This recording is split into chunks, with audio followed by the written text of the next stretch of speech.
სად არის? მოიდგამოუშვი. შიგა დიამეტრი გაზომეთ. რამდენია? 115 სანტიმეტრია, ხო?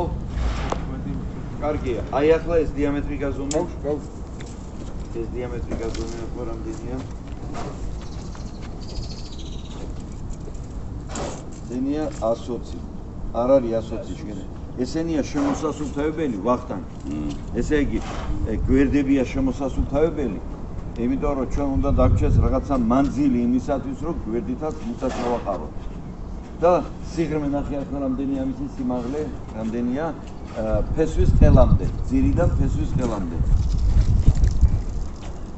ხო.